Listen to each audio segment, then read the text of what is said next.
আচ্ছা, তাহলে এটা হচ্ছে আমাদের এটার ডেফিনিশন ডপলার ইফেক্টের। আসো আমরা এই ডেফিনিশন নিয়ে একটু ডিসকাস করি। আমরা ডেফিনিশনটাকে একটু বোঝার চেষ্টা করি কি বলতেছে এখানে। তো আমরা বলছি যে দা অ্যাপারেন্ট চেঞ্জ ইন পিচ,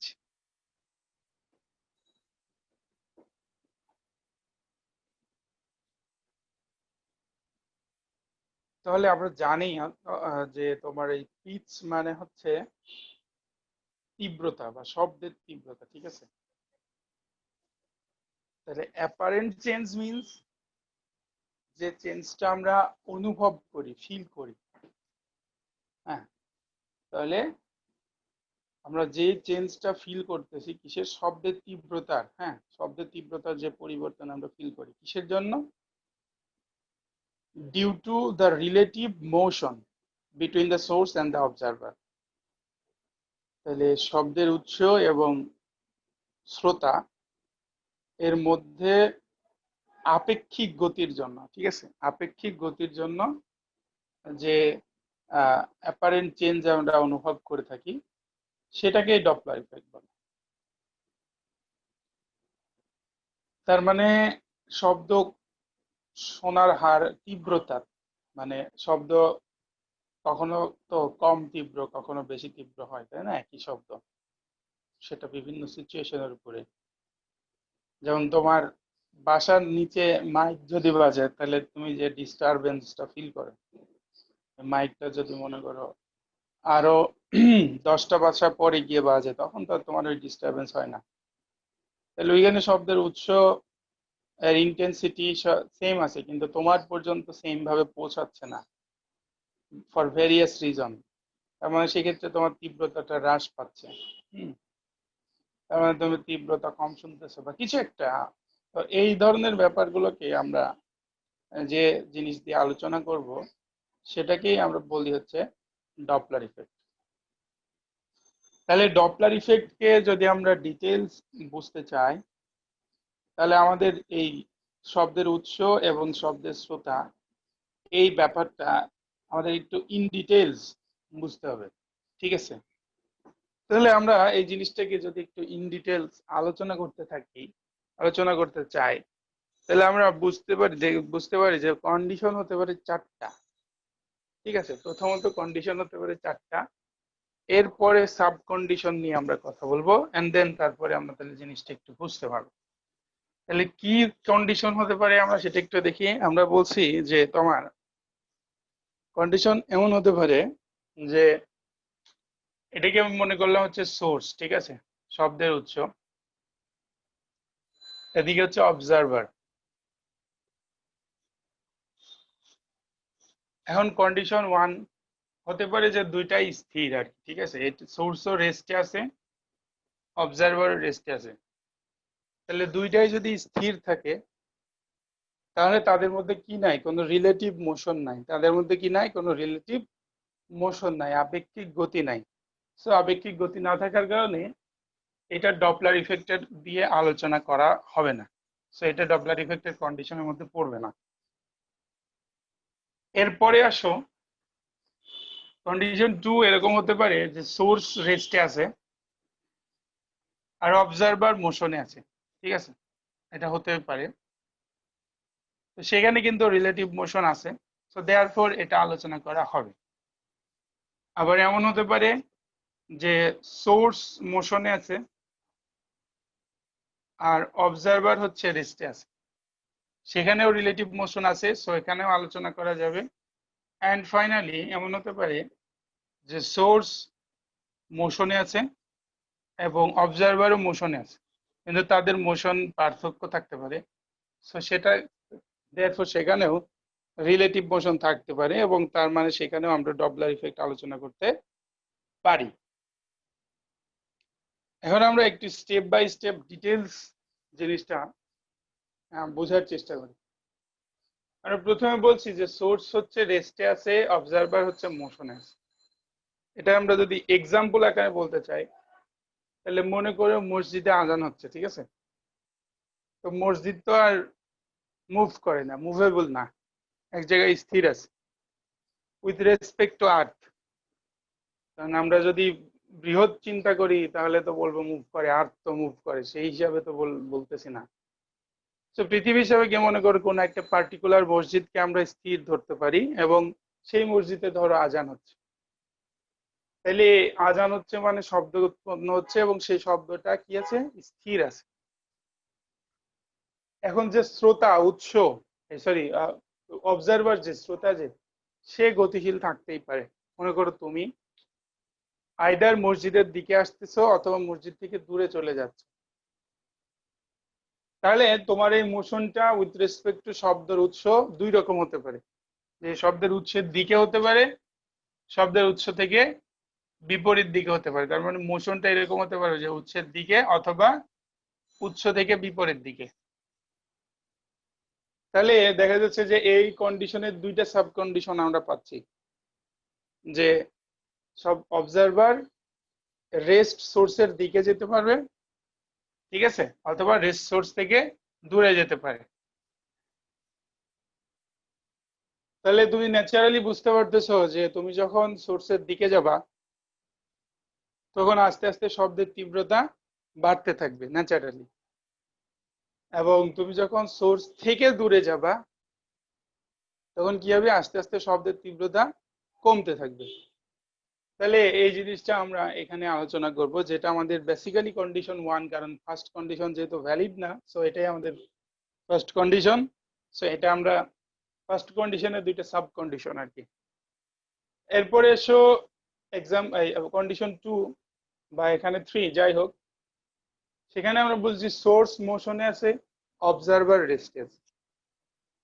তো এটা এটা এটা মনে করো যে তুমি সাপোজ কোনো স্টেশনে বসে আছো, ট্রেনের স্টেশনে সাপোজ।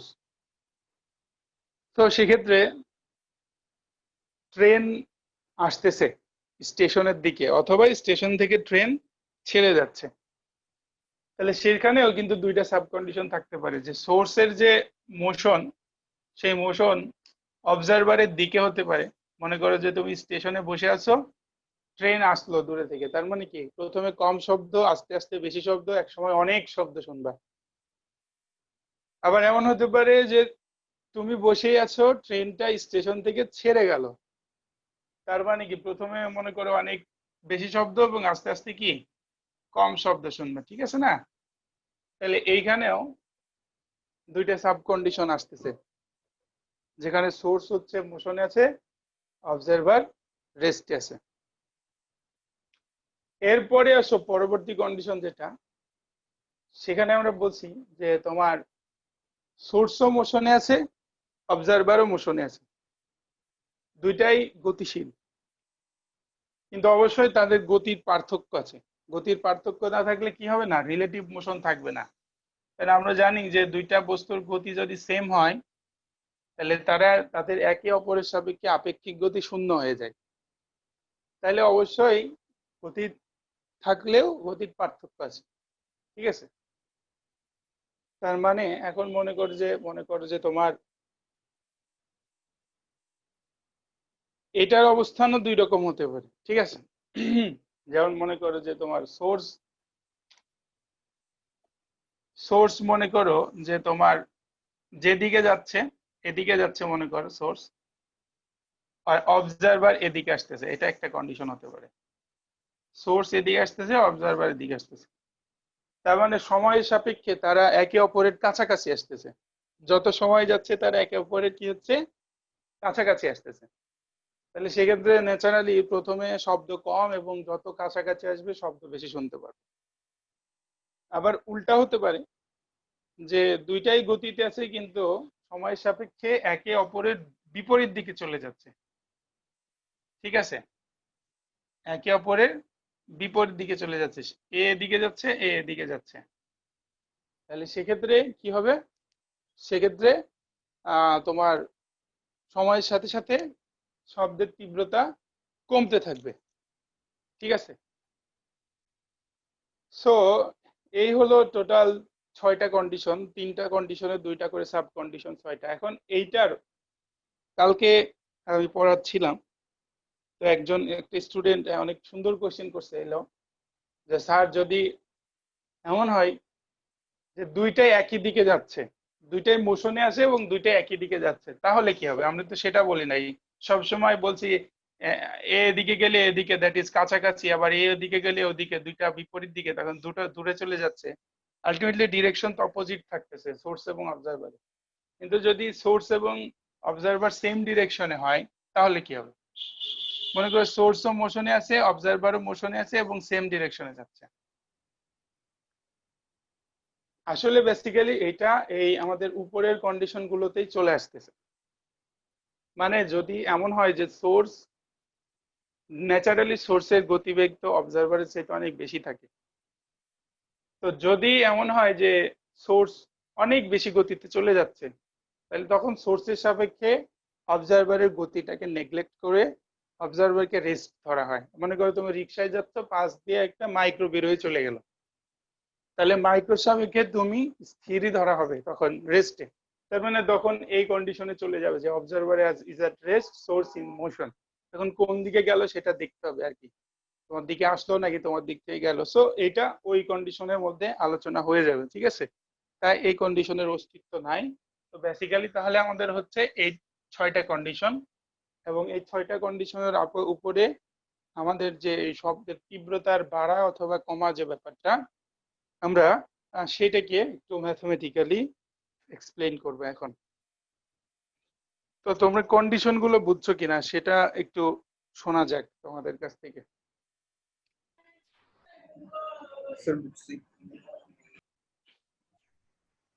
রুহুল্লাহ বুঝছে, আর কেউ? স্যার সোর্স মোশন আর অবজার্ভার মোশন, এটার মানে কোন একটা এক্সাম্পল দিলে আই থিংক একটু বেটার হতো। মানে তোমার বাড়ি কোথায়? স্যার ফেনি। এনি, তুমি কি চিটাগং শহর চিনো? অনি ওই কি ব্যাপার? স্যার এটা আমার মাইক থেকে না, মানে তার মাইক থেকে। যাই হোক, আমি বলছি তুমি কি চিটাগং শহর চিনো? তাহলে আমার এক্সাম্পল দিতে সুবিধা হবে, এই জন্য বলছি। স্যার চিনি মোটামুটি। আচ্ছা, মনে করো 2 নম্বর গেট থেকে জিইসি, তুমি এই রাস্তাটা চিনো? জি স্যার। হ্যাঁ, জি স্যার। আচ্ছা। তাহলে মনে করো যে জিইসি থেকে একটা বাস যাচ্ছে 2 নম্বরের দিকে, আর 2 নম্বর থেকে তুমি হাঁটতে হাঁটতে আসতেছো জিইসির দিকে, তাহলে তুমিও গতিশীল, বাসও গতিশীল। এখানে বাসের হর্ন যেটা, সেটা হচ্ছে মনে করো শব্দের সোর্স, ঠিক আছে?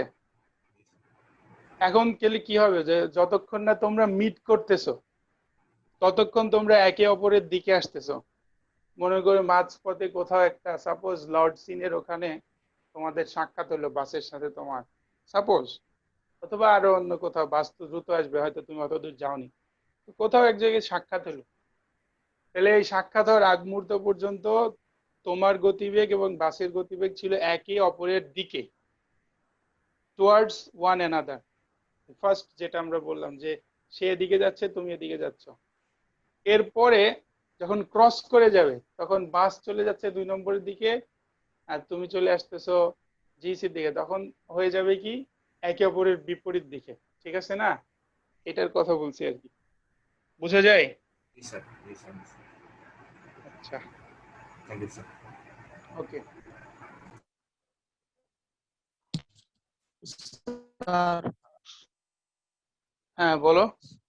স্যার ওই যে লাস্ট একটা কন্ডিশন বলেছিলেন যে কোন একটা সোর্সের গতি যদি খুব বেশি হয় তাহলে অপর একটার গতি যদি কম হয় তাহলে ওটার গতিকে নেগলেক্ট করা যায়। হ্যাঁ, স্যার ওইটা কি ওই খুব বেশি গতিওয়ালা সোর্সটার গতি যদি আলোর বেগের আরে না, সমান বা কাছাকাছি হয় তখনই হয়? না সেটা না, সেটা না, আলোর বেগে না। আমরা প্রথমে বলছি যে এটা হচ্ছে যদি দুইটার ডিরেকশন একই দিকে হয় তখন, হ্যাঁ, দুইটার ডিরেকশন একই দিকে হলে তখন আমরা এটাকে ওই আগের হ্যাঁ, কন্ডিশনের মধ্যে এক্সপ্লেন করব, সেটা বলছি। আলোর তখন বেগে তো হওয়ার প্রয়োজন স্যার নাই। ওটা আপেক্ষিকভাবে দুইটার স্থির হয় একটা থেকে আরেকটা। হ্যাঁ, আমি সেটা বলছি যে আলোর বেগ হওয়া জরুরি না, নর্মাল বেগেই চলবে। বাস যাচ্ছে 40 কিলোমিটারে, তুমি হেঁটে যাচ্ছ 3 কিলোমিটারে, তাতেই চলবে। সেক্ষেত্রে তোমার জি স্যার। বেগটাকে জিরো ধরা হবে, আলোর বেগ প্রয়োজন নাই এখানে। আচ্ছা, ওকে স্যার।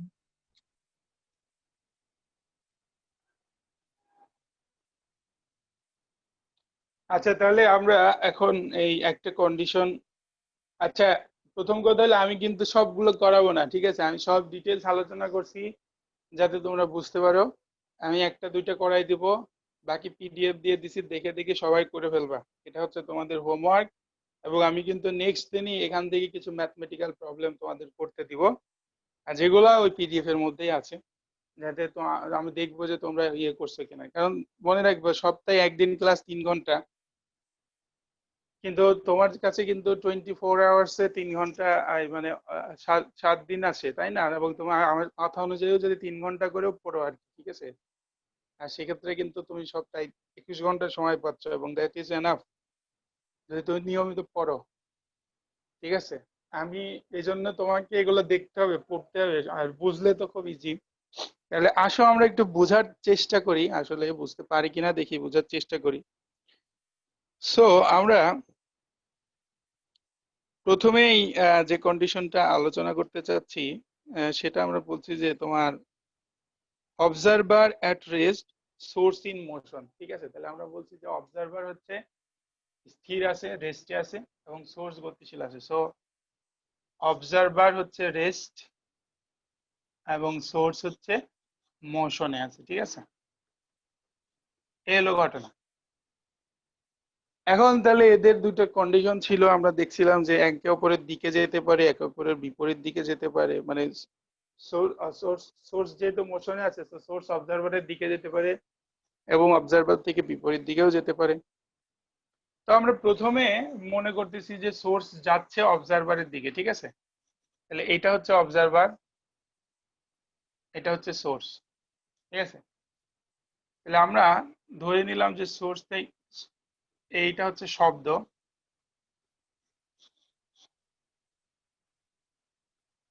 1 2 3, হ্যাঁ এটা হচ্ছে শব্দ।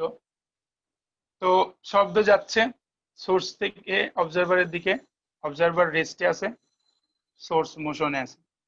সোর্সের গতি হচ্ছে ধরে নিলাম এ, ঠিক আছে? আর শব্দের গতি হচ্ছে ধরে নিলাম V. So this is different. আমরা এগুলো যদি একটু বলি, আমরা বলছি যে ভ্যালোসিটি অফ সাউন্ড হচ্ছে, আচ্ছা এটা হচ্ছে কেস 1, আগে আমরা কেস গুলো এক্সপ্লেন করি তারপর বলছি। এন্ড যেহেতু সোর্স হচ্ছে তোমার মোশনে আছে, সেহেতু আপনার টি সময় পরে সোর্সটা অবজারভারের আরো কাছাকাছি চলে যাবে, তাই না? তাহলে অবজারভার তো রেস্টে আসছে, সো অবজারভার যেখানে আছে সেখানেই থাকলো। সোর্স মনে করলাম যে অবজারভারের আরো কাছাকাছি চলে গেল, মনে করো এখানে চলে এসছে অবজারভার, সোর্স এতটুকু ডিস্টেন্স সামনে চলে এসছে সোর্স। সেক্ষেত্রেও তখন আমাদের দেখা যাবে যে 1 2, আচ্ছা এটা কিন্তু ইম্পর্টেন্ট আর কি, যে সেম আঁকতেছো সবসময় তুমি কিন্তু, ঠিক আছে? একটু চিন্তা করে আঁকবা, যে আনুমানিক যতই মনের ইচ্ছা খুশির মতো দিয়ে দিলে না, কারণ এটা কিন্তু চেঞ্জ হচ্ছে না, ঠিক আছে? আচ্ছা তাহলে এরকম এখানে চলে আসলো আর কি। সো এখানেও ন্যাচারালি সে মোশনে আছে, আরো সামনের দিকে যাচ্ছে। কিন্তু ধরে নিলাম যে কোনো একটা সিচুয়েশন আফটার টি সময় পরে তার এটা একটা রূপ, এটা একটা রূপ টি ইজ ইকুয়াল টু 0 সময়ে। আর এটা ধরলাম যে টি ইজ ইকুয়াল টু টি সময় পরে, আফটার টি সময় পরে তার এটা একটা অবস্থান আর কি। এখন তাহলে আমরা দেখতেছি যে এখানে কিছু তাহলে চেঞ্জ হয়ে গেছে, তাই না? কি চেঞ্জ হয়েছে আমরা দেখি সেটা। আমরা ধরে নিই যে শব্দের তোমার ভ্যালোসিটি হচ্ছে ভি, কম্পাঙ্ক বা ফ্রিকোয়েন্সি হচ্ছে এন, এবং ওয়েভলেন্থ হচ্ছে ল্যামডা। আমরা এগুলো যদি ধরে নিই, তাহলে আমরা ফর্মুলা জানি যে V is equal two N lambda, ঠিক আছে না? তাহলে আমরা সেই ফর্মুলা থেকে কিন্তু আমরা লিখতে পারি যে তোমার তাহলে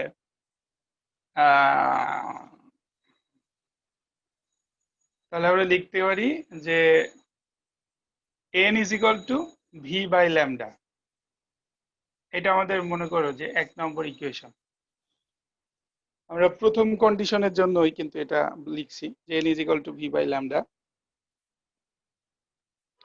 আমরা এটা লিখতে পারি। এখন সেকেন্ড কন্ডিশন যেটা ফর কন্ডিশন 2, আমরা একটু দেখতে পাচ্ছি যে এখানে কিন্তু আমাদের ল্যামডা পরিষ্কার চেঞ্জ হয়ে গেছে, ছবি থেকে আমরা দেখতে পাচ্ছি যে ল্যামডা মানে কি, একটা ফুল ওয়েভের জন্য অতিক্রান্ত যে ডিস্টেন্স, মানে আমাদের ছবি থেকে কিন্তু এটা হচ্ছে ল্যামডা, তাই না? তো এটা বড় ছিল কম্পারেটিভলি, কিন্তু এটা কিন্তু এখন ছোট হয়ে গেছে, ঠিক আছে? তাহলে ল্যামডা চেঞ্জ হয়ে গেছে আর কি, ঠিক আছে?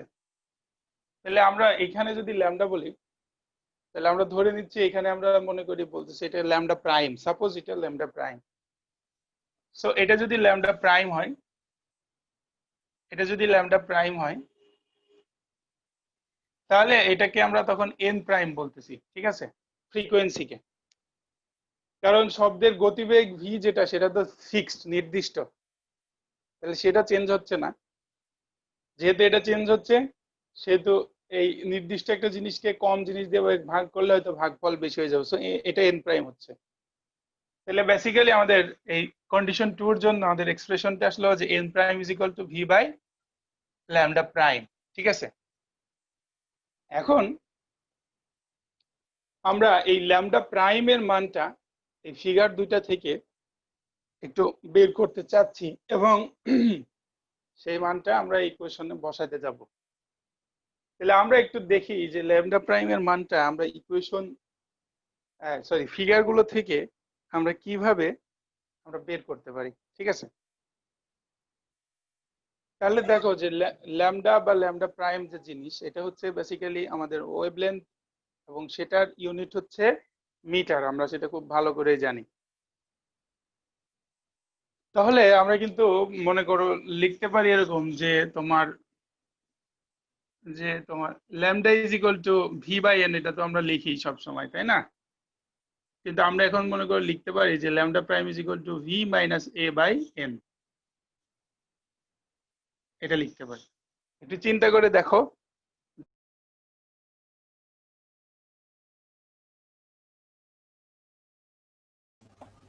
স্যার ভি মাইনাস এটা কি 2 নাম্বারটার জন্য? হ্যাঁ, ভি মাইনাস এটা 2 নম্বরের জন্য, অবশ্যই। তো আমরা এটাই বলছি যে তোমার এখানে হচ্ছে যেহেতু তোমার পার ইউনিট, মানে একটা টাইম পরে বলছি, পার্টিকুলার একটা টাইম পরে, ঠিক আছে? সো এটা যেহেতু এ ডিস্টেন্সে ওই সময় এ ভেলোসিটিতে সামনের দিকে আগে আসছে, তাহলে এটার জন্য নতুন অবস্থানের জন্য তখন আমাদের এই ল্যামডা প্রাইম হচ্ছে V minus A by N আছে, ঠিক আছে? তো ন্যাচারালি তোমার এই V minus A is less than V, naturally বোঝা যাচ্ছে, যেহেতু এটা সামনের দিকে চলে আসছে, এটা ডিস্টেন্স কমে গেছে, এবং এটা কিন্তু ইউনিট দিয়েও জাস্টিফাইড, তাই না? কারণ আমরা জানি হচ্ছে যে তোমার ভ্যালোসিটি ইউনিট হচ্ছে মিটার পার সেকেন্ড, তাই না? এবং ফ্রিকোয়েন্সির ইউনিট হচ্ছে সাইকেল পার সেকেন্ড বা পার সেকেন্ড বা হার্জ, যাই হোক। সো পার সেকেন্ড আউট চলে হয়ে যায়, বেসিক্যালি থেকে যায় মিটার বা ডিস্টেন্স যেটা। সো সেক্ষেত্রে আমরা ফিগার 2 এর জন্য lambda prime is equal to আমরা ইকুয়েশন থেকে লিখতে পারি V minus A by N. তাহলে এখন ওই মানটা যদি আমরা ইকুয়েশন 2 তে পুট করি, ইকুয়েশন 2 তে যদি এই মানটা আমরা পুট করি যে ল্যামডা প্রাইমের মানটা, তাহলে আমাদের এক্সপ্রেশনটা কেমন হয় আমরা একটু দেখি। এখন আর এটা খুব বেশি দরকার নাই। তাহলে আমাদের এক্সপ্রেশনটা এরকম হয় যে N prime is equal to V divided by V minus A by N, অথবা আমরা এরকম বলতে পারি যে N prime is equal to V divided by V minus A N, এরকম। So this is the final expression for this condition. এখন আমরা এটা দিয়ে বুঝিটা কি সেটা একটু দেখি আমরা।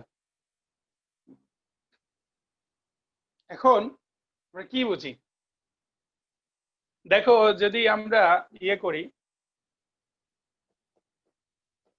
তোমার ভাগ করি এটাকে, আমরা ফর এক্সাম্পল ধরে নিই যে মনে করো ভি হচ্ছে শব্দের বেগ, ধরে নিই 320 মিটার পার সেকেন্ড, আর এ মনে করো যে শ্রোতার বেগ, হতে পারে সে দৌড়াই যাচ্ছে, সাইকেলে যাচ্ছে, কিছু একটা। তো আমরা ধরে নিলাম যে তার বেগ মনে করো 20 মিটার পার সেকেন্ড, সাপোজ আর কি, হ্যাঁ। তাহলে এটা যদি উপরে 320 আর নিচে 320 minus 20, that is 300, তাহলে which is greater than 1 definitely, ঠিক আছে, 1 point something কিছু একটা, আমি 1.1 লিখছি না, জাস্ট 1 point something। তাহলে আমরা জানি যে তোমার কোনো কিছুকে যদি 1 point something দিয়ে গুণ করা হয় এবং এর ফলে যদি কিছু রেজাল্ট হয়, তাহলে সেই রেজাল্টটা ডেফিনেটলি ওই সংখ্যাটার চাইতে বড়, তাই না? আমরা এটা এক্সাম্পল বলতে পারি, এক্সাম্পল মনে করে আমরা সহজভাবে বলতে মনে করে আমরা এরকম বলতে পারি যে suppose 1.2 into 5 is equal to 6, ঠিক আছে? তাহলে আমরা দেখতেছি যে তোমার এখানে ডেফিনেটলি 6 is greater than 5, তাহলে এটা যদি 1 দশমিক সামথিং সেটা দিয়ে এটাকে গুণ করে রেজাল্টটা ওটার চাইতে বড়, তাহলে এখান থেকে আমরা পরিষ্কার বলতে পারি যে তাহলে n prime is definitely greater than n, অর্থাৎ যত কাছে আসতে থাকবে, ঠিক আছে, n প্রাইম মানে নতুন তীব্রতা, এই যে এটা তো সেকেন্ড সিচুয়েশনের জন্য তীব্রতা কম্পাঙ্ক আর কি, সেটা বাড়তে থাকবে। n প্রাইমের তীব্রতা প্রথম যে তীব্রতা বা কম্পাঙ্ক ছিল তার চাইতে কি হবে, বেড়ে যাবে ক্রমান্বয়ে, ঠিক আছে? তাইলে আরো যত কাছে আসতে থাকবে, মানে ভি মাইনাস এর ডিস্টেন্সের মান যত বেশি বাড়তে থাকবে, একটা পার্টিকুলার যত টাইম যাবে তত ডিস্টেন্স বাড়তে থাকবে, তত এটা কাছে আসতে থাকবে এবং তত কি হবে যে তোমার এই পিচ বা তীব্রতা, শব্দের তীব্রতা বাড়তে থাকবে, ঠিক আছে? এটা হলো তোমার ফার্স্ট কন্ডিশন। এখন মনে করো যে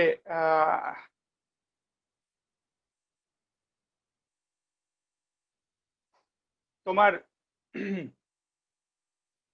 এই এটা পুরোটা ডিস্টেন্স অতিক্রম করে একদম ওভারল্যাপ হয়ে গেছে, তাই না?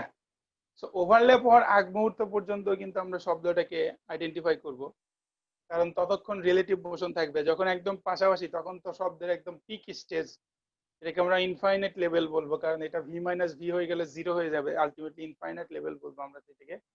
সো আমরা কিন্তু জাস্ট ওই আগ মুহূর্ত পর্যন্ত শব্দের তীব্রতাটা ক্যালকুলেশন করব, কারণ একদম কাছাকাছি চলে গিয়ে যদি থেমে যায় বা কিছু একটা হয়, তখন কিন্তু সেটা স্থির হয়ে যাচ্ছে দুইটার সাপেক্ষে, তো সেটা আমাদের আলোচনার বিবেচ্য বিষয় থাকবে না।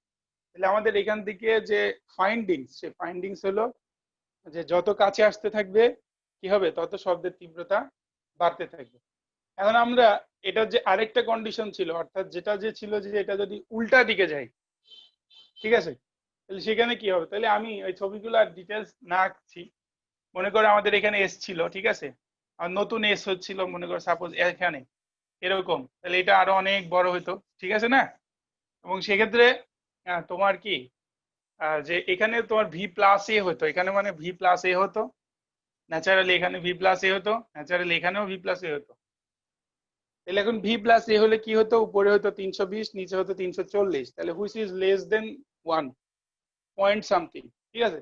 তাহলে সেরকম একটা এক্সাম্পল যদি আমরা দিতে চাই, আমরা যদি এইটা এইভাবে লিখি, মনে করো যে আমরা যদি এরকম লিখি যে 0.8 into 5, তাহলে কি হয়, তখন 4 হয়ে যায়। তাহলে আমরা দেখতে পাচ্ছি যে তোমার তখন হয়ে যাচ্ছে 4, তাই না? তাহলে ন্যাচারালি 4 ইজ লেস দেন 5, তাহলে তখন এই রেজাল্টটা অরিজিনাল যে অবস্থা ছিল তার চাইতে কম হয়ে যায়।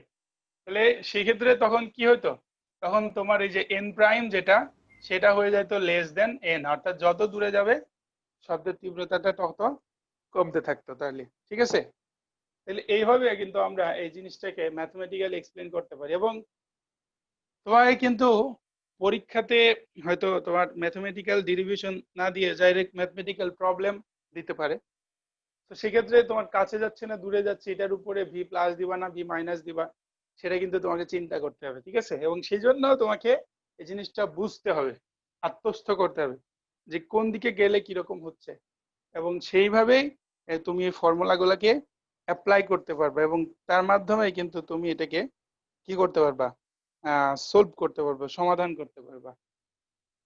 So this is the thing যেটাতে আমরা অবজারভার অ্যাট রেস্ট এবং সোর্স অ্যাট মোশন সেটা আমরা ডিসক্রাইব করলাম। আশা করি তোমরা বুঝছো।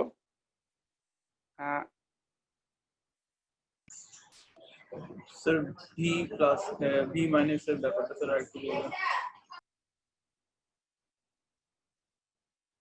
ব্যাপারটা হচ্ছে তুমি ছবিটা দেখছো কিনা সেটা হলো কথা। জি স্যার দেখছি। ছবিতে তো তুমি পরিষ্কার দেখতেছো যে ডিস্টেন্স কমে যাচ্ছে, তাই না? জি স্যার। তো ডিস্টেন্স যদি কমে যায় তাহলে তো তোমার সেম পরিমাণ ফ্রিকোয়েন্সি হতে গেলে ওয়েভলেন্থ তো কমে যাচ্ছে, তাই না? জি স্যার।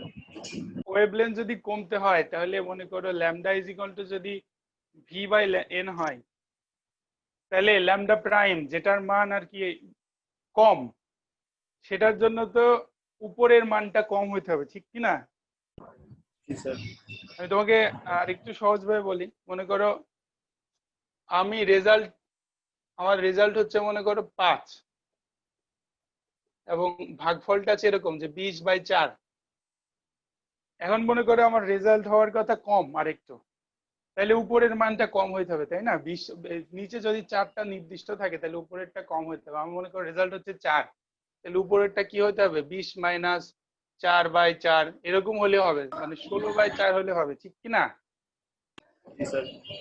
সেই জন্য বিয়োগ করতে হচ্ছে আমাদের তখন। তাহলে ওখানে কি বিয়োগ করব, যে ভ্যালোসিটিতে ওইটা সামনের দিকে আগাচ্ছে সেই ভ্যালোসিটিটা, শব্দের বেগ থেকে ওই বেগটা বিয়োগ করে দিচ্ছি আর কি। সিম্পলি তখন ভি মাইনাস এ আসতেছে। ঠিক আছে, বোঝা যায়? এটা একদম সহজ কথা। জি স্যার। ওকে।